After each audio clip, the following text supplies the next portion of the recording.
Welcome, and thank you so very much for joining me on another episode of Talking Cloud. Now, you know, this is where we talk about cloud. Anything, all things cloud. Nothing is off the table.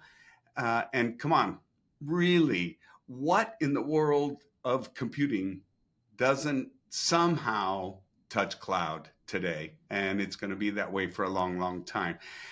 As I've mentioned many times, I'm the Gilligan, I'm just fortunate to be fumbling through this business, but I always get some just brilliant folks, and today is no exception. In fact, I am so excited about today because not only do I want to hear about this new company, new solution, number 9 startup for this guy, but we have a past from better than 20 years ago where we had a chance to, let's just say, work together, dance together a little bit.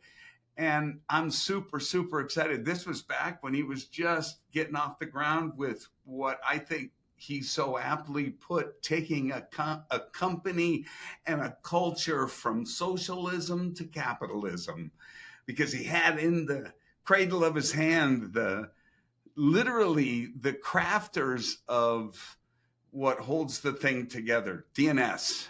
This was Nominum, and these were, I think names like Maka Petrus maybe, and some others that I know Chris knows. So I'm super excited to get my conversation started with a guy who I've known again for years, a prolific entrepreneur who's had repeated successes. He'll be able to share with us some of that. But with me today, currently in the role of Chief Executive Officer at Bastille, I have Chris Risley. Chris. Morning or afternoon, whatever. Yeah, man, it's great. Whatever time it is, wherever you are, it's right. Good, right? How you doing? Great. Nice to see you. Man, it's been a long time. So hey, let's just dive right in. You are a prolific leader, entrepreneur, startup kind of on the edge guy. At least I kind of get that sense. So talk about what you're doing now and what's this Bastille all about? Sure. Well, Bastille does radio frequency security. So we deploy sensors in a facility, and then we tell you every transmitter that's in your facility, what it is, what it's doing, who it's talking to, everything you need to know about a device in your facility. And our customers often say things to us like, don't show me anything that connects to my network, because presumably it had the credentials to connect. Mm-hmm. Show me the things that are in my facility, can't connect to my network, and yet feel a need to transmit, because I want to know what the hell those things are doing. Right. So you're saying something that's present, transmitting, mm-hmm. but not connected to the actual network, my network. So, yeah. And is the concern about where it's transmitting? I mean, what's the assumption? It's gathering something and then sending it out? Elaborate on that. Good. So our customers are big tech companies and many of the intelligence agencies and DOD and parts of DHS.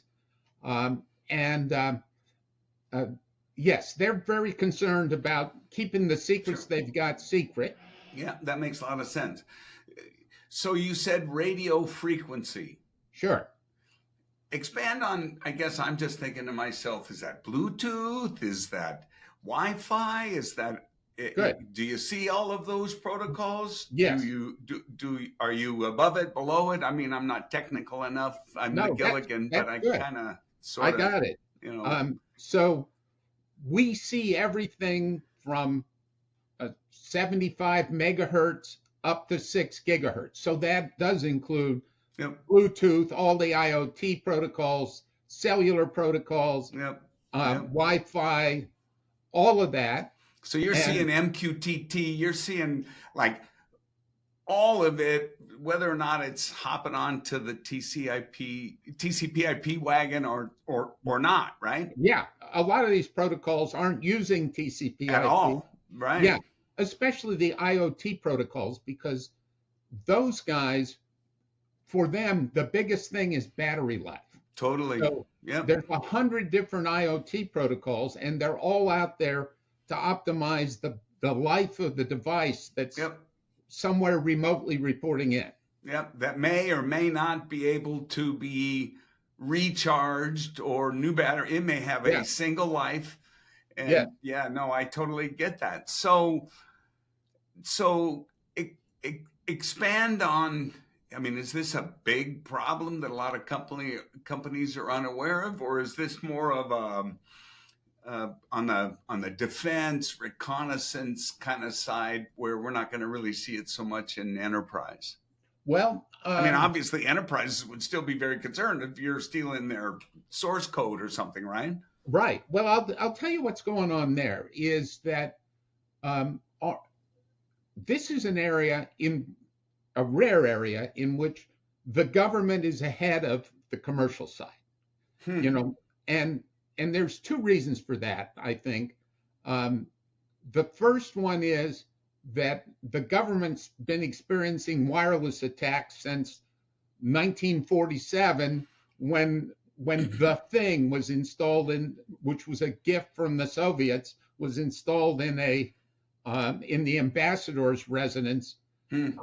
in Moscow. Hmm. And since then, RF attacks have hit the government. The other side of it is people in the government are reading classified reports of the stuff that NSA has stolen from countries all around the world, Right. exploiting RF vulnerabilities. So, what's happened to us getting into the commercial market is that more and more the Fortune 100 is hiring security people from the agencies and or from Secret Service or something. Mm-hmm. And Mm-hmm. these guys show up at some big company and they say, "Hey, you're doing a great job monitoring your network, but Yep. there's other risks that you're not worried about, Yep. but we've been taught to worry about." Yep. And so that's where we're getting our traction on the commercial side. Yeah, I see that, man. I can see that exactly because that's the world of cyber, right, Chris? Yes, I mean, I always break it down, reduced to the ridiculous, right? I mean, it's no different than the very earliest days of warfare when you got a club, so I got a shield, and then I yeah, got a club, and then you got a shield, and there it was off, right? yeah, And I think it's interesting because cybersecurity overall has just, the hockey stick has occurred, sure. right? While it's been here and present since we started with firewalls and VPNs, suffice to say, in the last, I would say maybe 3 to 5 years, it Hmm. just seems like it's compressed, right? Sure. There's been this accelerated awareness overall, Yeah. and I think more large enterprise Hmm. have the resources, have the skills, have the tools, and are doing a pretty good job overall. But what they aren't is they're not thinking about that next attack vector that no one else is thinking about. That's what I think this Sure. is, right? Yeah. That Well, like innovator's dilemma, it's going to yeah, start up there, sure. right? But it's going to cascade down and it's going to be Yeah. Everyone should be concerned about it, right? We're starting to see it in lots of different ways. Mm-hmm. People, I'll tell you this, when we talk to big corporations, or even we talk to people in the government who have regulations that say they've got to detect this stuff, Mm-hmm. they still say, yeah, I think we're pretty good. Everybody feels pretty good about their wireless security Sure. until they monitor it. Sure. At which point, we never turn one of our systems on and not find unauthorized devices. And what's been good for us is a lot of our business growth, like most of it, has come from existing customers who, when they see what a mess they've got in building 1, they can no longer believe that building 2 and building 3 are as pristine as they fantasized. Right. It's like so many things in this business, it seems we have repeated cycles. It's just that the characters change. Sure. And I think to myself, remember VM came into the world, and all of a sudden, oh my God, I don't know what's happening inside that box, and there's 20 computers, and they're right, and all of a sudden, at first everybody's, oh, I'm fine, and then they start to look, and they'd see they've got VMs popping up all over. Now cloud, similar, right? And so I think it's interesting where this is seemingly a common sales process. Oh, you think nothing? Let me show you. Yeah. And all you do is plug in and let's go to lunch. Right. Right. And we come back from lunch, and I bet your console's already getting hits. I mean, I imagine if it's wireless, it's happening like the instant you go online, right? Well, it is for some protocols, and other protocols are interesting. For instance, you probably have an iPhone in your pocket, and you would assume that your iPhone is chatting all the time to different things, and it is in Bluetooth and Wi-Fi. Yeah. But in cellular, the carriers have spent billions of dollars for cellular, so they pound on the phone makers to be very parsimonious with how much cell time. Yeah. And so an iPhone in your pocket with Bluetooth and Wi-Fi turned off, so the only thing is cellular, it's going to check 60% of the time, it is going to be in a pause for at least 5 minutes before it checks with the tower again. Mm-hmm. And the longest you see it is like 9.5 minutes. Wow. I could certainly, there's some of the IoT space where we're watching. I mean, I'm capturing the data you want, but I don't send it until 3:01. Yes. And then you get to talk to me and give me some instructions at 3:05 when I'm done with my delivery, and then I'm offline again, right?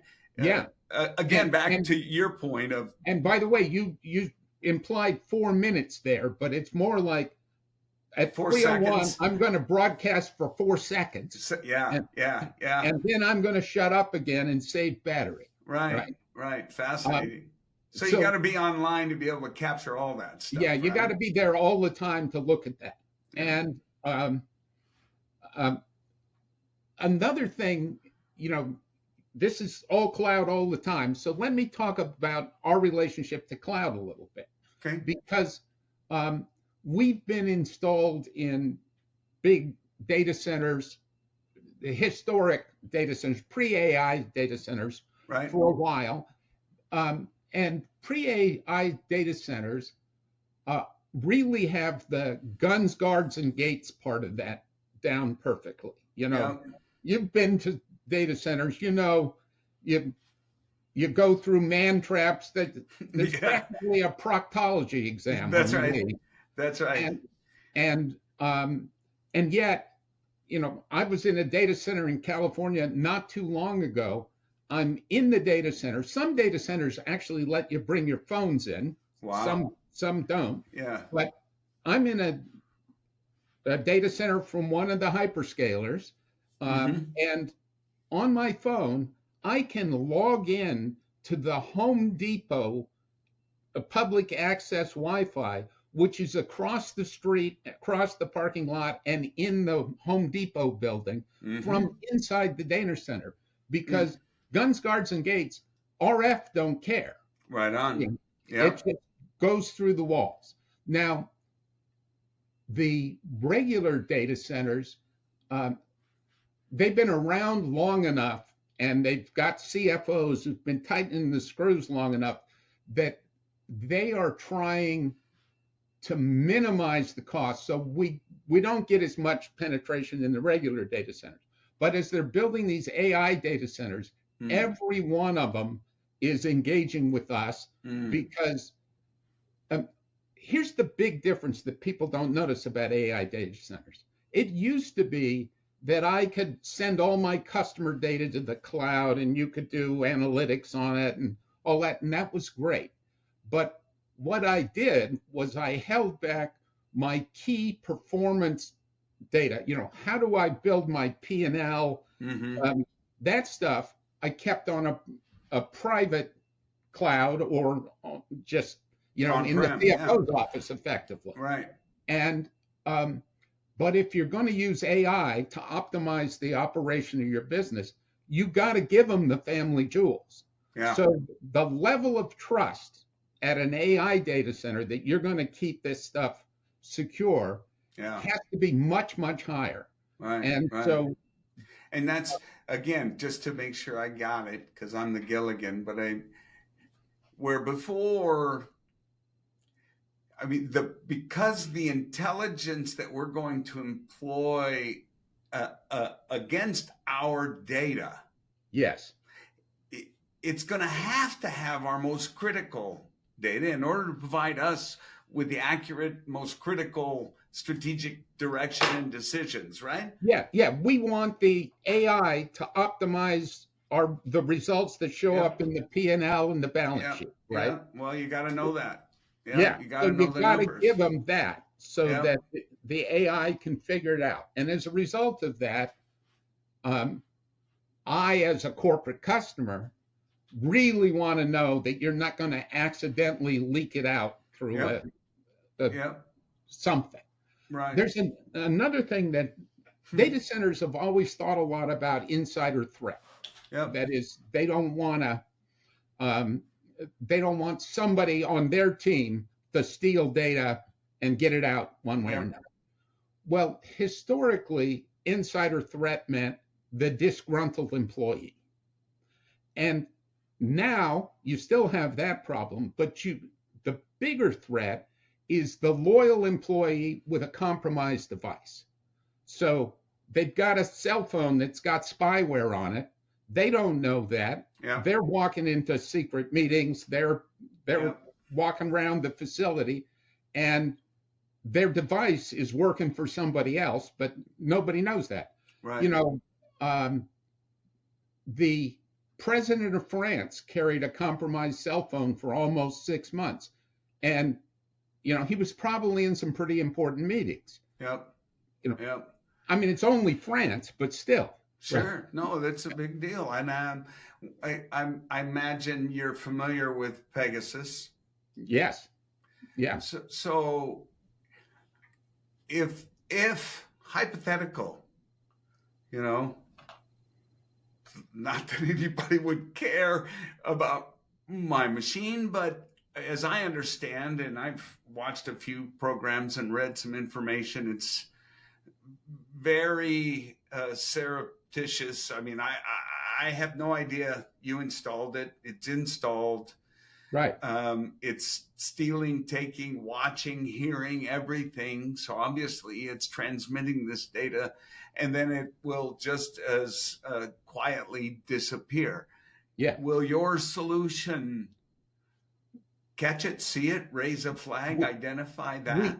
we detect the change in activity. For instance, we all know Jeff Bezos's phone was infected a number of years ago, and the day before it was infected, it was sending to the cloud 480 kilobytes a day of data. Really, Right. almost nothing, Right. right? And the day after and thereafter, it was sending 100 megabytes a day. Yeah, that's a clue. Yeah, that's a hint. Yeah. And you mentioned Pegasus. The interesting thing about Pegasus was the first 10, when you subscribe to Pegasus, you're a government or something, you subscribe to it. First 10 customers were like $800,000. So that cost, you had to be important enough that your phone was worth $80,000 a year to break into. Mm-hmm. The next 100 was like $1 million. So that's like $10,000 a whack. But still, you and I wouldn't think somebody wants to pay $10,000 to see what's in our phone. Right. And that was fine. But I mean, it had its challenges. But once the Pegasus project came out, and it was clear that you could do zero-click installations on people's phones. Yeah.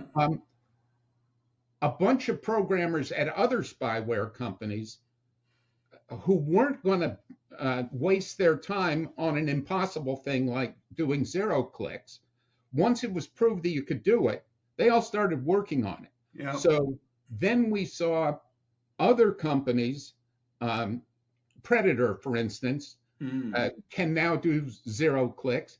And then just in the last year or so, APT 28, which is the Russian hacker gang that did the SolarWinds attack a few years ago. APT 28 had some watering hole websites which installed spyware on your cell phone, and it looks like the other stuff. It looks like the Pegasus stuff. Yeah. We don't know if the Russians independently redeveloped it or if they stole it. Yeah. But reverse engineered it somehow. Yeah. Yeah. One way or another, it's now out in the world where it isn't $10,000. It's Stuxnet all over again. I mean, Stuxnet occurred, and it, on one hand, was brilliant until those guys over in the Netherlands discovered it and said, "Whoa, what's this here?" Sure. But the flip side was how that totally ignited a cyber war, unlike any we've seen, and it obviously continues. But it's it's like innovator's dilemma, right? Sure. How that innovation comes out and then just boom, it floods down to the masses. Sure. Let me tell you a few war stories. Yeah. We were at a financial services company data center, and we ran a study for a month there.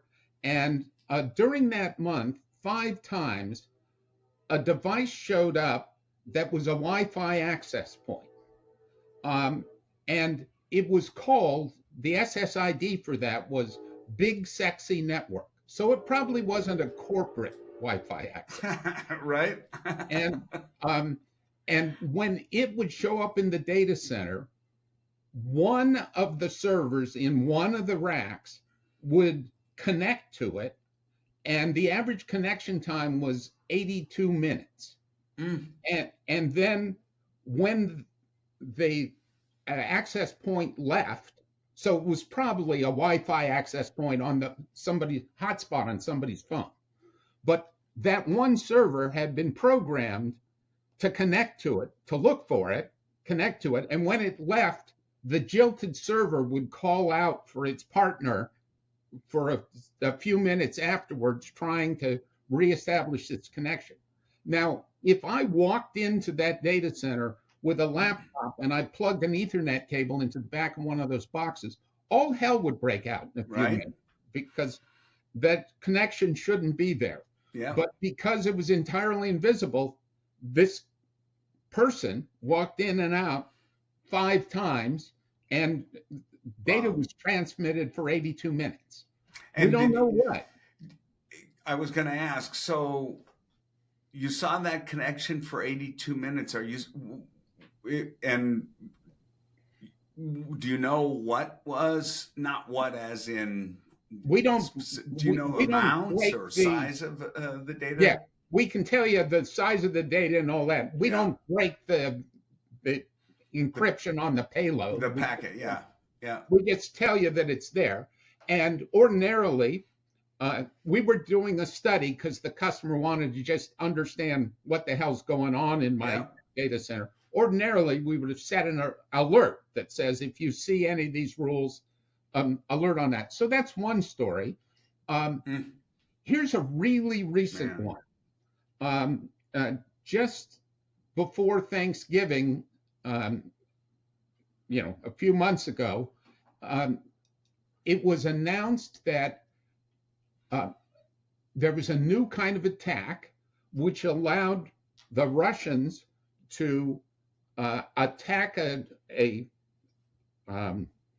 target over Wi-Fi, but from Moscow. Wow. And it's called the nearest neighbor attack. And here's how it worked. The Russians wanted to get into a network which had very good security. Okay. So they found a network, and they couldn't get in. But they did a spray attack. This is where you get the usernames of people inside the company, and then you just make the usual concatenation, like J. Smith at Target Company, and then you just fire passwords at it and hope for a hit. Yeah, and if you miss, you get a login failed. Right. If you succeed, you get a third factor notification. It says, okay, we've sent something to your cell phone. Well, of course, the Russians didn't have the cell phone, so they couldn't get that other factor. Right. But what they did then was, now they've got 10 or so good username password combinations. So they broke into a network across the street, which had weaker security. They worked their way through that network, got a hold of a laptop that was plugged by Ethernet into the network B, we'll call it.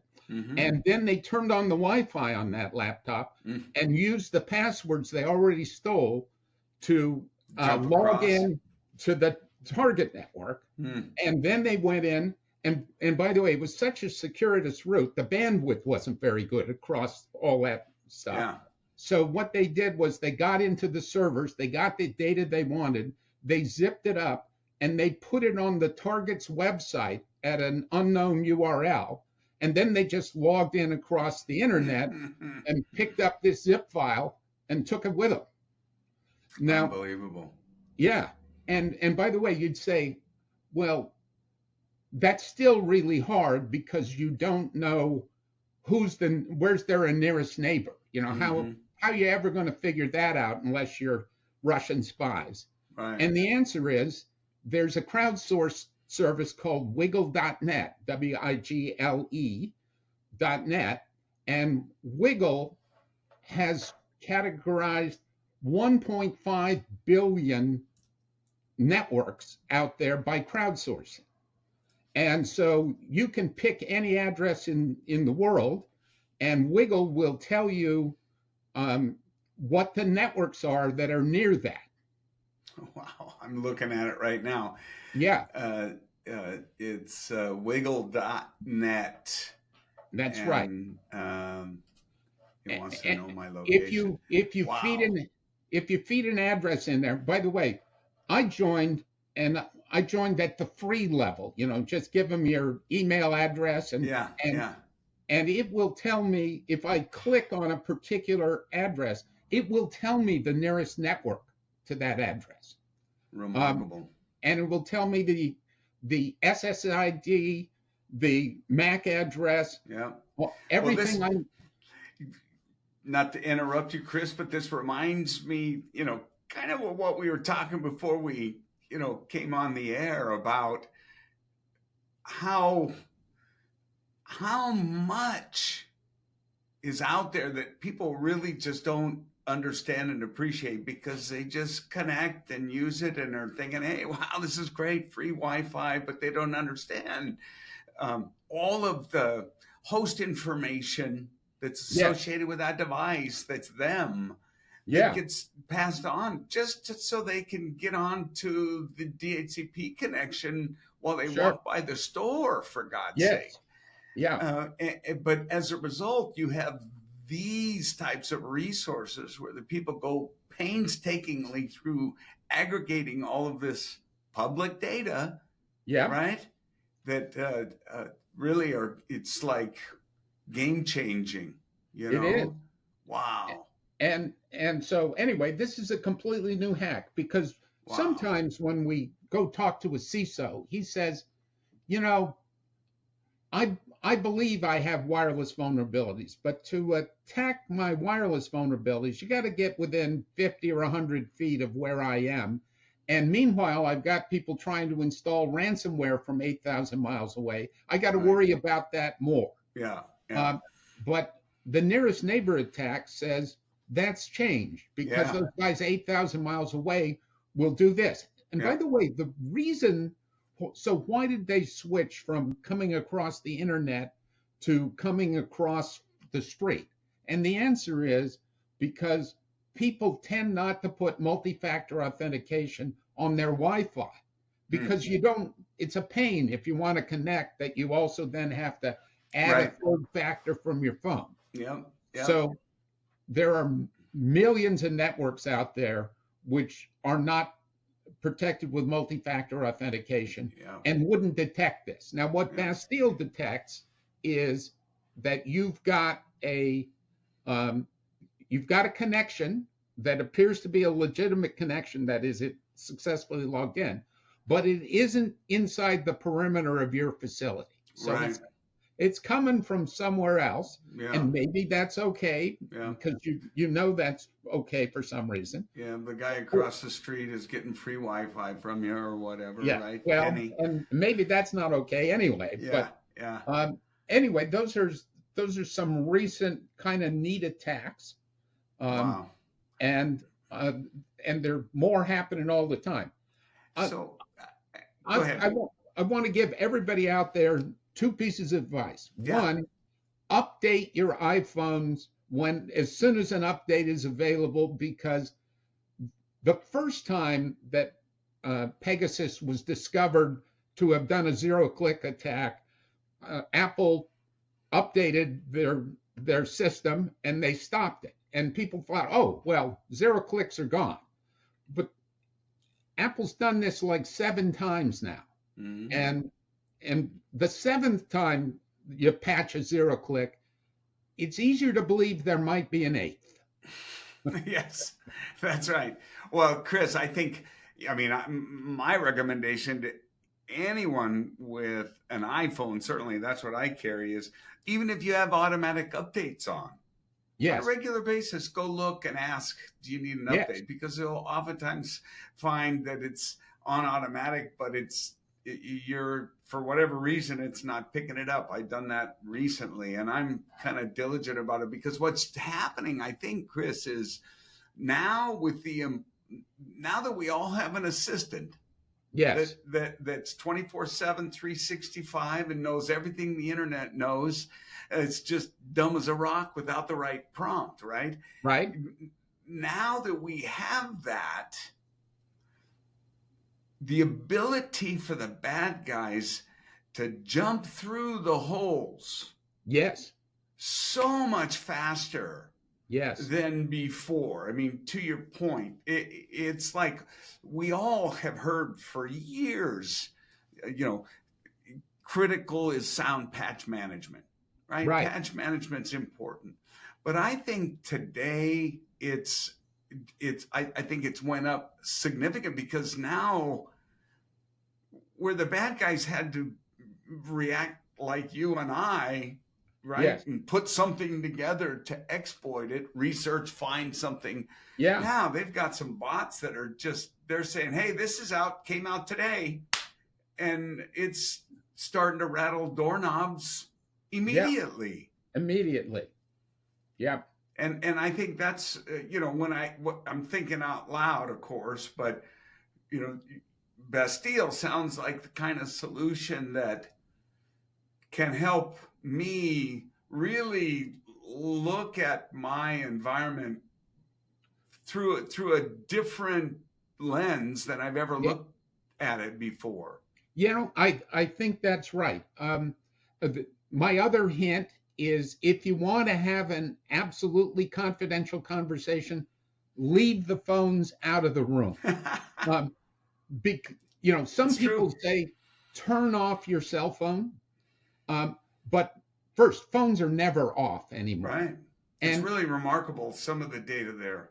yeah, and spyware. Some of the spyware is designed so that when you turn off your phone, it waits 5 minutes, turns it back on, and turns on the microphone. Because nobody turns off their phone, Grant. You know that. Yeah. So if you do, whatever comes next is going to be interesting. Yeah. So Interesting. the spyware knows that. Yeah. Yeah. That's and interesting to me is these tactics are designed to exploit human behavior that's occurred. It's social engineering with new behaviors. Right. Right? Because what you just said, spot on. No one turns their phone off. Right? Yeah. It turns off if I don't keep it charged. But I don't turn it off. Right? No. And there are I suspect other behaviors that, and I guess I'm not a very good bad guy because I don't think of those things, but that's right. what you have to think about, right? Sure.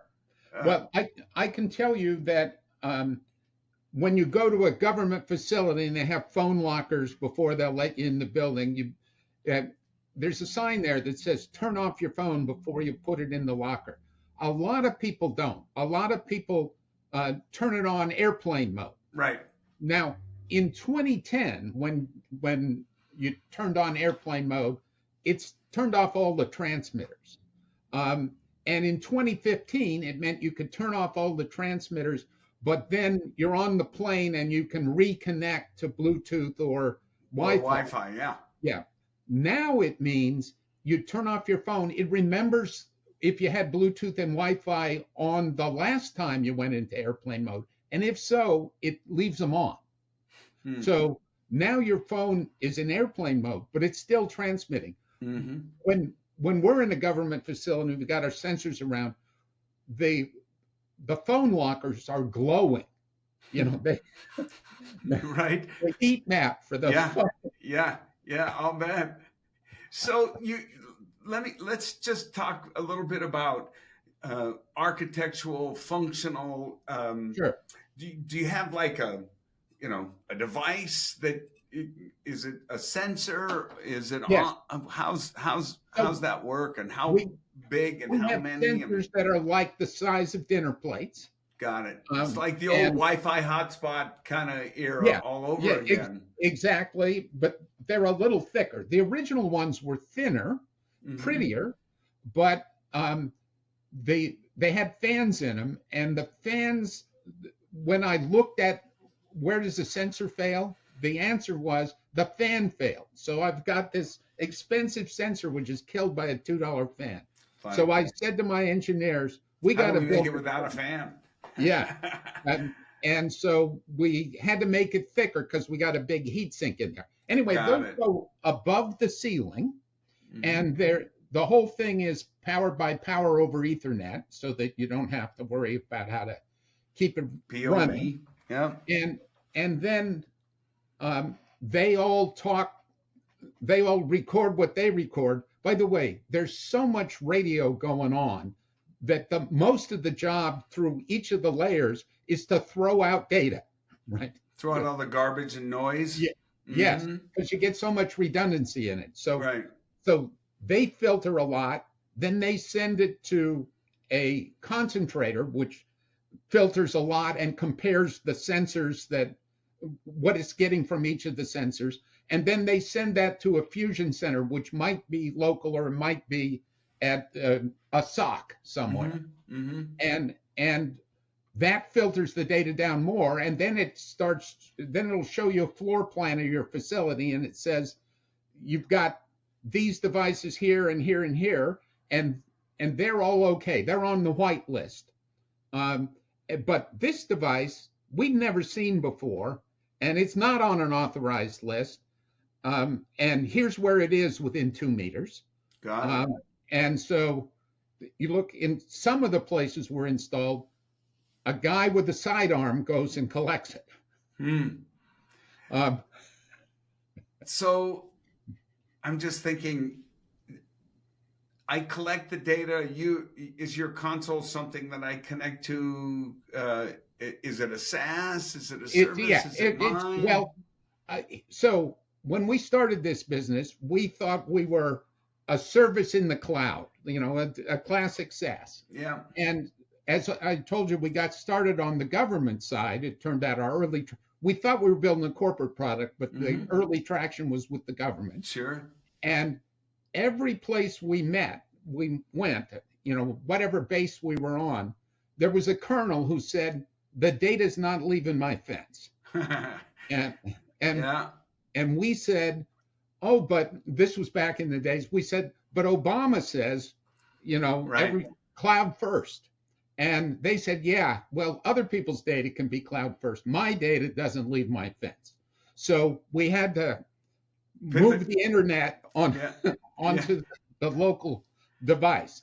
And so we did that, and every place we've sold to date has bought the on-premise version, though we have a cloud version, and they might use it for a trial. They've all bought the on-premise version, and that includes the hyperscalers, where the security people aren't putting their data in their own company-owned cloud. They are keeping it where it is. Executive protection doesn't want the cloud to get its data.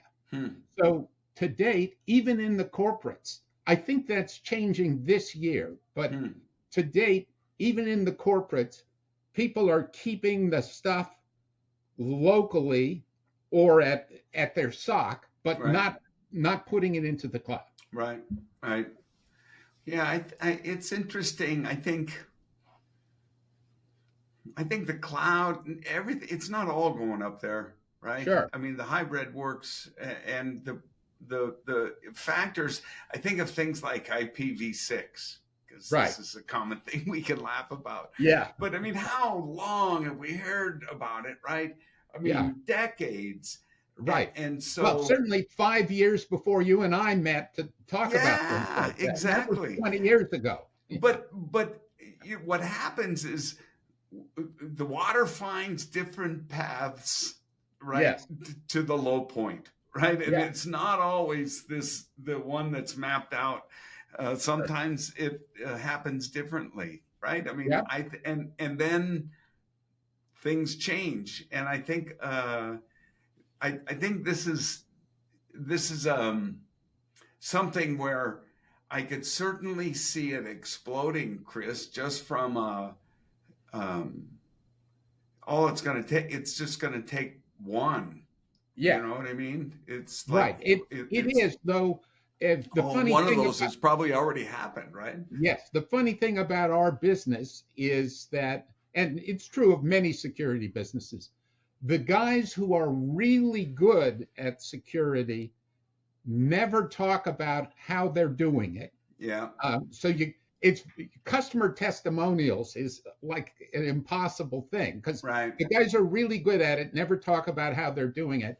And the guys that are bad at it don't want to admit they've had a breach. Sure. Well, and, I mean, I'm a visual guy, Chris, and so in my mind's eye, I kind of see, the different levels of security, call it Right, controls, and the higher you go, the more arguably private you want to right. keep it, right? Yes. Um, Whether it's tactics or tools or methods, Hmm. where everybody knows you got a firewall, right? I mean, Right, I kind of see that down with ACLs and right. stuff, but this type of solution put in place, it's almost like you'd want to keep it secret so you don't know that I know Hmm. that you think I don't know, but I do know. Sure. Right? Yeah. Yeah. All of that is true. Though, if I look at the government, we're deployed in maybe 10% of the buildings that that have the signs that say don't bring cell phones in here. And Mm-hmm. and even then, we pick up um, 4 or 5 devices a day trying to go into buildings where they're not supposed to be. Mm-hmm. And um, so those those things are going in for 3 reasons. One reason is accident. I didn't realize I left my kid's cell phone in my purse Right, in the right, film. The second one is intent, which is bad, right? right. There's some reason they wanted to bring that in there, maybe to take a picture to embarrass the new administration, just to pick Sure. an example. Yeah. Um, and and the third one is impunity.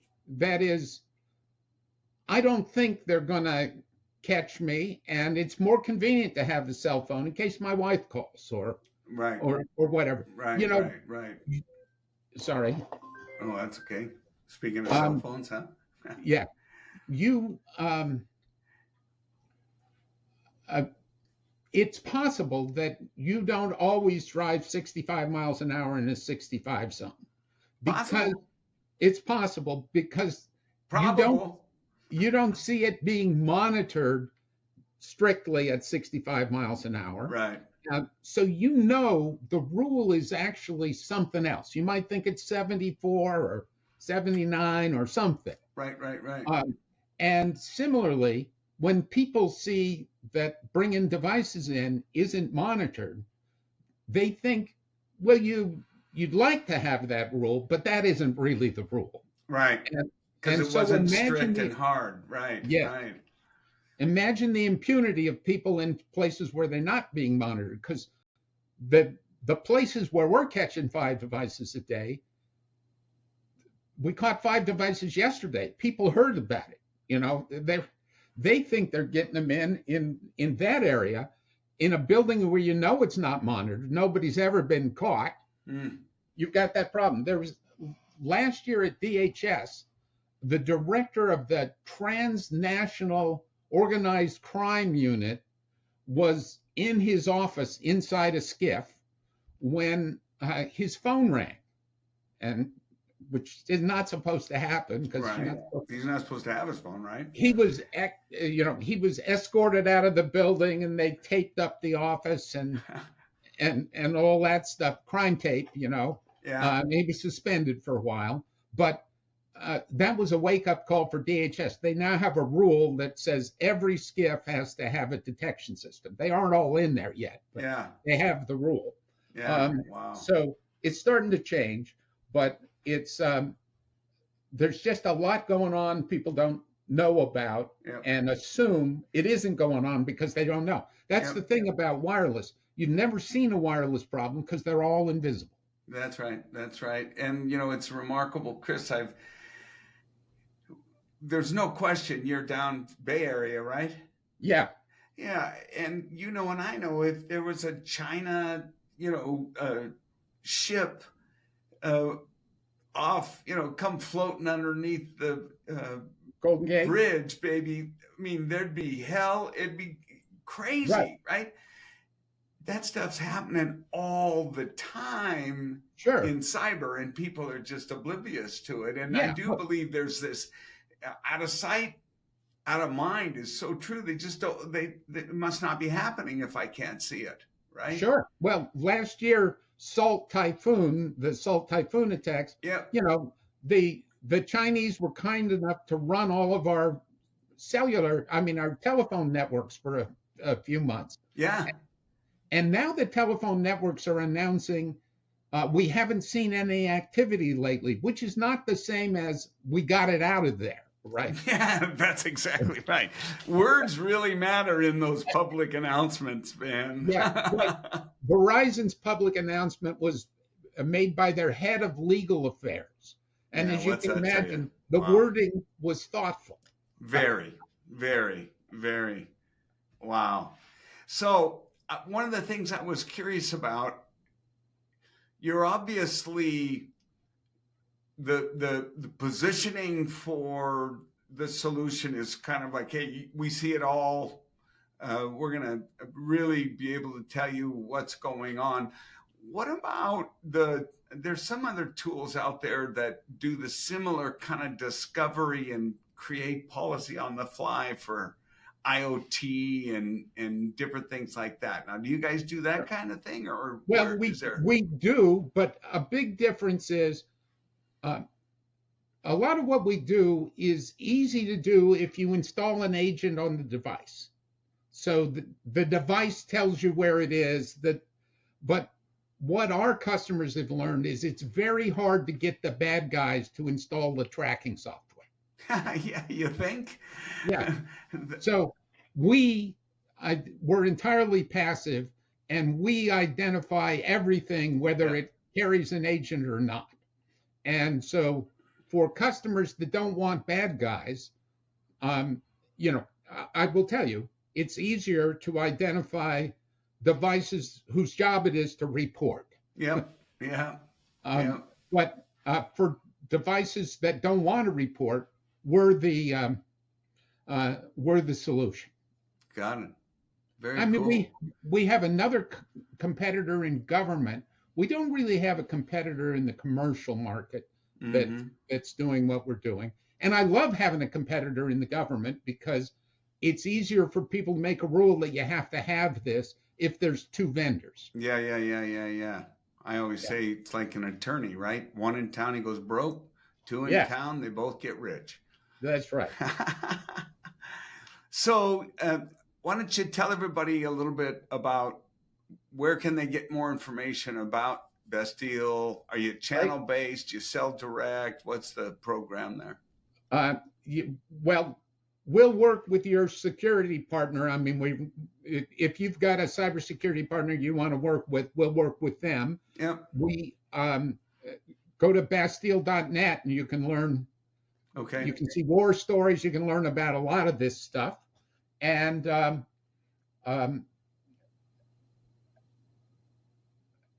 enough. I don't know what else to tell you. Yeah, no, that's good. And they can reach you by, I'm sure there's information on the website, and it's a .net, right? Bastille.net. .net. Yeah. Okay. Yeah. Cool. The guy who owns Bastille.com wanted to sell it to us for $1 million and 6% of the company, and we said, I don't think so. Yeah. I think that the TLD is not worth that much. We can just go ahead and choose a different Given one. the specialty of our business, people find us if they've got this problem. Yeah. That's cool. Wow. Yeah. Very cool, Chris. Great to see you, Grant. You as well. I can't thank you enough for taking time to talk with me today. And I mean, I love the fact that we're still plowing away. You're still plowing away. It's really, really great to reconnect with you. I appreciate you taking time with me. Wonderful. Thanks, Grant. Yep. Great things here from Bastille.net. Go check them out. Ladies and gentlemen, I hope you've enjoyed this as much as I have. I mean, that's going to be hard because I got to be here. But hey, listen, if you like it, please tell your friends, share it, and come on back to the next episode of Talking Cloud. Thanks so very much.